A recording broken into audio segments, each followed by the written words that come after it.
as we begin this, the first point to make is the fact that we are here because of the left behind fathers that are standing behind me, who represent not just themselves, but hundreds of other parents. They have dropped everything to be here today and have been working so hard to bring this issue to the fore. We will hear from Christopher Savoy, Navy Commander Paul Toland, William Lake Douglas Berg, and Patrick Braden, and they will share their experiences in a moment, and then we will respond to questions. The House today will vote on House Resolution 1326. This resolution calls on the government of Japan to address the urgent problem of abduction to and wrongful retention of United States citizen children in Japan. It calls on the government of Japan to work closely with the government of the United States to return these children to their custodial parent or to the original jurisdiction for a custody determination in the United States. It also provides for left behind parents to have immediate access to their children. And it calls for adoption without delay of the 1980 Hague Convention on the civil aspects of international child abduction. Later today, the U.S. House will cast a recorded vote overwhelmingly in favor of this resolution. In doing so, we will send a strong signal to the Japanese government that Congress is watching and expects action on this issue from both our government and the government of Japan. The Congress feels compelled to bring to Japan's attention the 214 cases involving more than 300 children who have been abducted to and or wrongfully retained in Japan since 1994.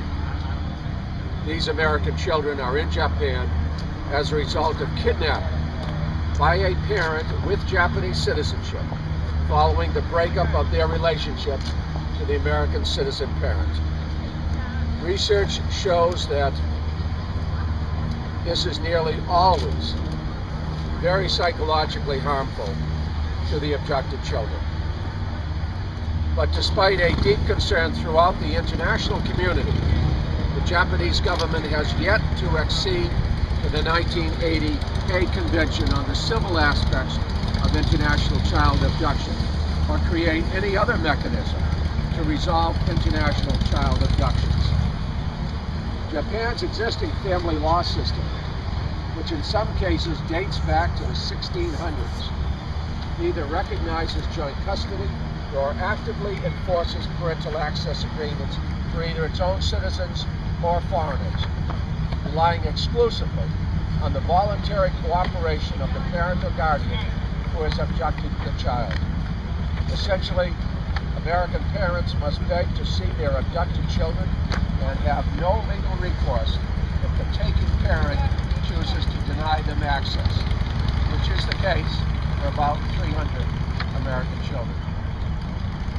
I regret that Japan continues to be a safe haven for child abductors. We have found no instance where a Japanese court has facilitated any means by which a dual national child abducted to Japan by a Japanese parent has returned to the child's legal residence outside Japan. Certainly this issue should be of grave concern to all Americans. The intent of this resolution is to bring the plight of these parents to the forefront of the public consciousness.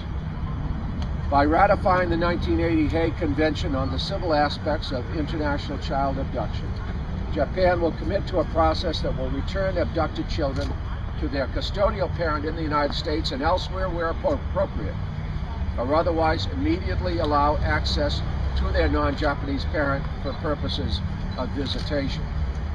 But the Japanese government currently does not consider it a crime and will not prosecute a Japanese citizen that abducts a child and moves the child across national borders, which essentially makes Japan complicit in what many foreign governments consider to be a crime.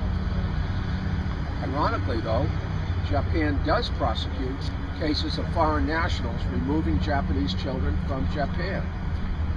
So we think that their government should apply the same rules of legality and morality to American parents whose children have been illegally kidnapped out of the United States. Apply the same rules as they apply to Japanese parents whose children have been taken out of Japan. This is essential fairness. This is an issue that needs to be resolved.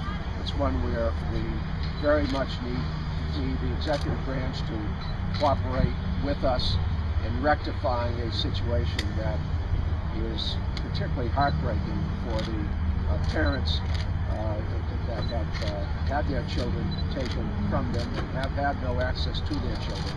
Those parents are represented by the men behind me today, and so we're going to hear from Christopher Savoy, Navy Commander Paul Tolan, William Lake, Douglas Byrd, and Patrick Brady.